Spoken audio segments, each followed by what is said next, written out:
जय श्री कृष्णा। बात करेंगे 2023 कैसा रहेगा मेष राशि वालों के लिए। क्या आने वाला कल उनका अच्छा है? अगर कोई परेशानी है तो क्या करें सटीक उपाय, और 2023 उनके लिए कितनी खुशियां लेकर आ रहा है, आज हम यही समझने का प्रयास करते हैं। और ये भी जानेंगे कि गोचर के हिसाब से मेष राशि वाले क्या महा उपाय कर लें ताकि उनकी जो आने वाली समस्याएं हैं उनका समाधान 2023 में हो सके और उनको बहुत लाभ मिलना शुरू हो जाए। तो सबसे पहले हम समझ लेते हैं कि मेष राशि वालों के लिए जनवरी का मास कैसा रहेगा। बात करते हैं राहु के संचार की, तो 17 से शनि नीच दृष्टि में बनने से अचानक काम में थोड़ी विघ्न बाधाएं करेंगे, आपसे बहुत ज़्यादा मेहनत कराएंगे। जनवरी के मास में, जनवरी का मास आपके पास ऐसा रह सकता है जिसमें आपको बहुत वर्क करना पड़े, थोड़ा आपको मेहनताना कम मिले, या आपको एफर्ट्स करने के बाद ये भी हो सकता है कि कहीं ना कहीं आपके पास उतनी सुविधाएं ना मिल पाएँ, या आपके पास धन उपार्जन में कमी हो। तो उसके लिए आपने संकोच नहीं करना, कार्य को अपने करते रहना है और हिम्मत से काम को करना है। आने वाला टाइम आपके पास अच्छा ही आने का। बात करते हैं फरवरी की, फरवरी के मास की बात करते हैं। तो फरवरी के मास में आपके पास थोड़ा सा मानसिक तनाव रह सकता है, क्योंकि आपको थोड़ी आर्थिक तंगी से जूझना पड़ सकता है। अब यहाँ पर आपने जो कार्य किए हैं पहले, उसकी पेमेंट आपकी अटकी हुई है, थोड़ी पेमेंट मिल नहीं रही, या जॉब की चेंज करने की सोच रहे हैं नया साल मेरे लिए बहुत अच्छा नहीं है, तो ऐसा ना करें। नया साल आने वाला आपके पास बहुत अच्छा होगा। ये फरवरी के मास में 15 फरवरी के बाद थोड़ी आपकी हालत अच्छी होती नज़र आएगी। मार्च की बात कर लेते हैं। राहु लग्नस्थ और शनि जो है की जो दृष्टि है उसके कारण स्वभाव में थोड़ी उत्तेजना हो जाएगी। अब यहाँ पर राहु जब लगन में होंगे तो और शुक्र के साथ युति भी देखने को मिलेगी, तो ये युति थोड़ी सी कहीं ना कहीं आपकी परिवार में हो सकता है, पत्नी के स्वास्थ्य को लेकर चिंता हो सकती है, परिवार में किसी महिला को स्वास्थ्य को लेकर चिंता हो सकती है। आप ये भी कर सकते हैं कि कोई स्थानांतरण कर सकते हैं। शुक्र की वजह से जो आपका घर का साउथ ईस्ट है वहाँ पर भी आपको स्वच्छता रखनी होगी, क्योंकि वो स्थान अगर आपका अपवित्र हो गया या वहाँ पर कुछ गंदगी हो गई, उस स्थान पर कुछ दोष हुआ तो भी घर की कोई ना कोई महिला बीमार हो सकती है। तो उससे बचने के लिए एक तो अपने घर का south east neat and clean होना चाहिए। दूसरा, आपको इस बात का ध्यान देना चाहिए कि जो भी घर में महिलाएं हैं उन महिलाओं को विशेष रूप से वात के पदार्थ नहीं सेवन करने। इस समय विरोध आहार से बचें, क्योंकि कहीं ना कहीं दिक्कत जो आएगी वो पेट से संबंधित होने की उम्मीद है।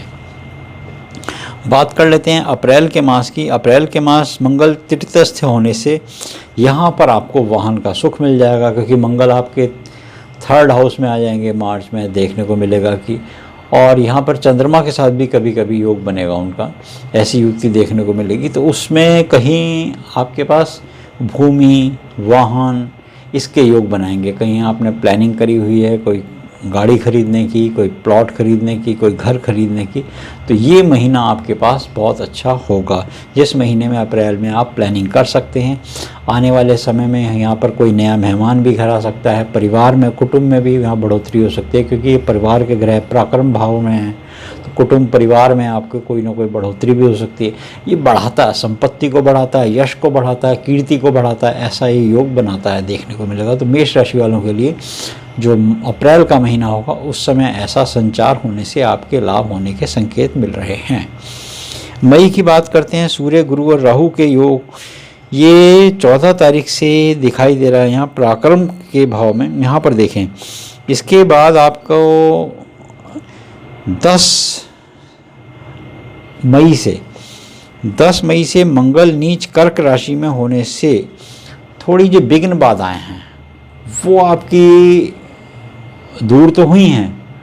आने वाले टाइम में आपको सांत्वना चाहिए। अगर वो समय आप अभी का निकाल लें, आने वाला टाइम बहुत अच्छा होगा। थोड़ी सी एफर्ट्स करने की ज़रूरत है आपको, एफर्ट्स में अपने कोई कमी ना रहे। अपनी बात जब तक कि वो पूरी ना हो तब तक दूसरों को बताने का बिल्कुल ना सोचें।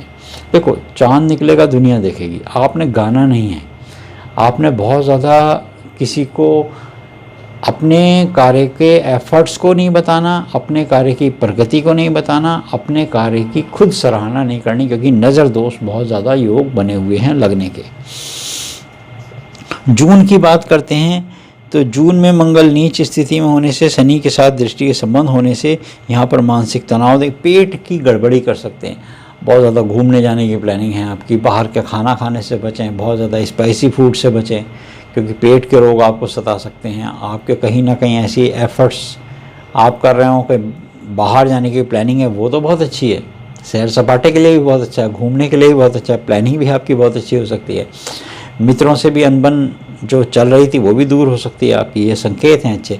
बट पेट की थोड़ी सी आपको गड़बड़ी हो सकती है, इसलिए अपने भोजन का विशेष रूप से ध्यान रखें। बहुत देर तक ना सोएं और बहुत देर तक खाना ना खाएं, यानी कि रात्रि समय तक खाना 7-8 बजे तक खा लें, 10 बजे तक खा लें, इसके बाद तो बिल्कुल ही ना खाएं। तो अच्छा तो दूध वगैरह पी लें, क्योंकि आपको पेट से संबंधित रोग होने के संकेत हैं, और पेट अगर आपका एक बार पाचन क्रिया बिगड़ गई तो बहुत दिनों तक आपको दिक्कत रहेगी। जुलाई के मास की बात करते हैं। मंगल सिंह राशि में स्थित 5वें स्थान पर जब आ जाएंगे तो ये परिवार के लिए, बच्चों के लिए, कुटुंब के लिए, आपकी बुद्धिया के लिए, विद्या के लिए, एजुकेशन के लिए जो लोग जाना चाहते हैं, जिन लोगों ने फैमिली प्लानिंग के बारे में सोचा हुआ था, ये सब प्लानिंग कर सकते हैं।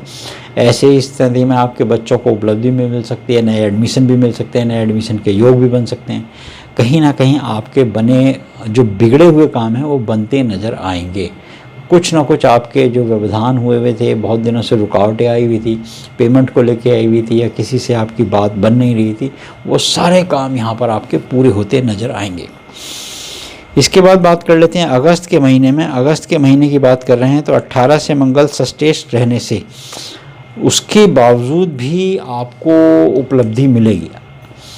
देखो, जब रोग के घर की बात करते हैं मंगल की, तो पेट से संबंधित रोग हो सकते हैं, वाहन चलाते समय सावधानी बरतें, दूसरे के पचड़े में ना पड़े, दूसरे की परेशानी अपने सिर ना लें, वो तो आपने करना ही है। इसके बावजूद भी अचानक आपको धन के योग खुलेंगे, रुका हुआ धन आ सकता है, कहीं ना कहीं से ब्लॉक मनी आपके पास आ सकती है, कहीं से आपको लोन आदि में सक्सेस मिल सकती है, कहीं बाहर जाने की योजना बनाई थी, बच्चों के एडमिशन के लिए प्लानिंग करी थी, वो आपकी हो सकती है।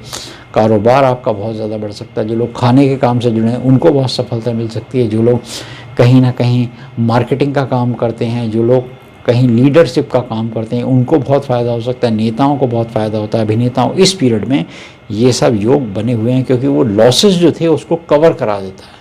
तो मंगल सामने की अगर 7वीं दृष्टि से डाल रहा है तो वो कवर भी करा रहा है। सितंबर के मास की बात करते हैं। गुरु और राहु की स्थिति, आपको एक बात बहुत अच्छी है, विवाह के लिए, कोई मांगलिक कार्य के लिए, ये सब अच्छे संकेत देखने को मिलेंगे। इस समय जो आपकी कोई बहुत दिनों से विवाह नहीं हुआ, कोई जॉब चेंज नहीं कर पाए, या नया बिजनेस खोलना चाहते हैं, बिजनेस की और ब्रांच खोलना चाहते हैं, कोई व्यापार बदलना चाहते हैं, तो ये सबसे अच्छा समय रहेगा। अक्टूबर की बात करते हैं। अक्टूबर में मंगल स्वघरी की दृष्टि होने से बिगड़े हुए काम को सुधारेंगे। किसी से आपके रिलेशन ख़राब चल रहे थे, परिवार में रिलेशन, भाई बहनों से रिलेशन ख़राब चल रहे थे, पार्टनरशिप ब्रेक होने के संकेत थे, तो वो नहीं होगा। इस पीरियड में आपकी कहीं ना कहीं जो त्रुटियां थी वो सुधार होने का समय है। इस बात को ध्यान रखिएगा। आपने बहुत ज़्यादा उत्तेजना में नहीं बोलना, सबसे प्यार से बोलना है, बुज़ुर्गों का सम्मान करना है। ये पीरियड आपके पास उपलब्धियां भरा हो सकता है। त्यौहार आने वाले एक समय होंगे, दिवाली आने वाली होगी। इस समय आपका दशहरा गुजरा ही होगा। अक्टूबर के मास में दिवाली नवंबर में आएगी, तो ये उपलब्धियों का है, हर्ष उल्लास का समय है आपके पास।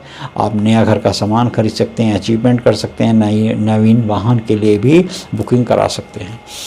नवंबर की बात करते हैं तो नवंबर के भाव में 15 से पुरुषार्थ व परिश्रम के योग बनते नजर आएंगे। 16 से मंगल अष्टमेश होने से थोड़ी सी, क्योंकि बहुत ज़्यादा खा लेंगे आप नवंबर के मास में, जब दिवाली निकलेगी तो उसके बाद थोड़ा सा उदासीपना महसूस होता है, थोड़ा सा डर भी लगता है, खर्चे बहुत ज़्यादा कर दिए, तो उस समय आपने ध्यान देना है। बहुत ज़्यादा कोलेस्ट्रॉल वाली चीज़ें नहीं खानी है, बहुत ज़्यादा वात रोग की चीज़ें नहीं खानी।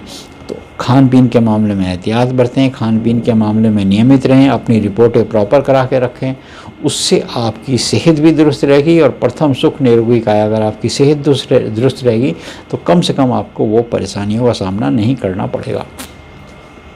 बात कर लेते हैं दिसंबर के मास की। तो दिसंबर के मास में यहाँ गुरु इसी राशि में होने से अब जो समझने की बात वो ये है कि आप अपनी, जैसे हमने पहले भी बताया था, आपको प्लानिंग और आइडिया डिस्क्लोज नहीं करना। अपना काम जब तक पूरा ना हो तो उसको गाना तो है ही नहीं आपने। दूसरा, अपना धन किसी को ना दें, किसी की गारंटी ना दें, किसी के लोन में साइन ना करें, बिना पढ़े दस्तावेज पे साइन करने से बचें। इस बात का विशेष रूप से आपको ध्यान देना होगा दिसंबर के मास में। दिसंबर के मास में आपको मान सम्मान मिल सकता है, उपलब्धियां मिल सकती हैं, कहीं खुशी हर्ष उल्लास में किसी की गारंटी दे दें, किसी की जमानत करा दें, तो उन कामों से आपको बचना होगा। तो ये हमने जाना कि 12 महीने में जनवरी से दिसंबर तक के बीच में मेष राशियों का योग कैसा बनेगा, इनके पास कौन कौन सी उपलब्धियां आ सकती हैं और क्या क्या बातें करें और क्या ना करें। अब है महा उपाय की बारी। जो लोगों अपने नाम ही जानते हैं, जिनको डेट ऑफ बर्थ नहीं मालूम या जिनको अपनी राशि नहीं मालूम, वो जो भी मेष राशि के अंतर्गत आते हैं नाम के हिसाब से, वो क्या करें। 9 मंगलवार तक 125 ग्राम गुड़, 125 ग्राम भुने हुए चने शाम को 4 बजे के बाद गऊ को दो, बंदरों को दो, देवालय में दो। 9 मंगलवार तक करना है। और 5 मंगलवार तक दोपहर 12 बजे हनुमान जी को चोला प्रदान करना है अभिजीत मुहूर्त में। चोले का सामान हनुमान जी का सिंदूर, चमेली का तेल, लाल कपड़ा, नारियल, गुड़, चना, रोली, मोली, धूप, कपूर, कलावा, ये ले जाकर पचरंगा के साथ सब सामान पंडित जी को भेंट दे दें। उनसे कहो मेरे नाम से चोला फहरा दें। और 1 मंगलवार शुक्ल पक्ष के जब भी नवरात्रे आएँ, नवरात्रों के दिन मंगलवार पड़े, अपने घर पे, दुकान पे, फैक्ट्री पे, कारोबार पर ओम हनुमंताय नमः लिखा हुआ है, जय बजरंगबली लिखा हुआ पताका हो, उसको फहरा दो।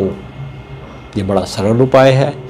इसको करने से मंगल से होने वाले जो भी रोग, मंगल से होने वाले जो भी कष्ट, जो मंगल के द्वारा परेशानियां हो सकती हैं, आग, पानी, पेट्रोल, दुर्घटना, यश, अपयश, भाई सेनापति हैं ये ग्रहों के सेनापति हैं। और सेनापति अगर आपका कंट्रोल में रहेगा तो आपकी बहुत सारी समस्याओं का समाधान होता रहेगा। तो इस उपाय को कर लीजिए, पताका फहरा दीजिए, नवरात्रों में फहरा दीजिए चैत्र पक्ष के। इस बात का ध्यान रखिए। ये उपाय एक बार ही कर लीजिए, जितने हमने बताए हैं उतने कर लीजिए। देखिए आपका वर्ष मंगल में व्यतीत होगा, आपके बहुत सारे मनोरथ कार्य पूर्ण होंगे। अभी तक आपने चैनल को सब्सक्राइब नहीं किया तो इसको सब्सक्राइब कर लीजिए, ताकि अगले वीडियो की नोटिफिकेशन आपके पास आ सके, ताकि आपको ये जानकारी मिल सके कि आपके परिवार में बाकी राशियों के लोगों को क्या उपाय करना है। और महा उपाय तो अवश्य कीजिए। ये वीडियो भी शेयर कीजिए अपने मित्रगणों के पास, ताकि उनको भी ये जानकारी मिल सके। आपका नव वर्ष मंगल में हो, 2023 आपके लिए खुशियाँ लेकर आए। जय श्री कृष्ण।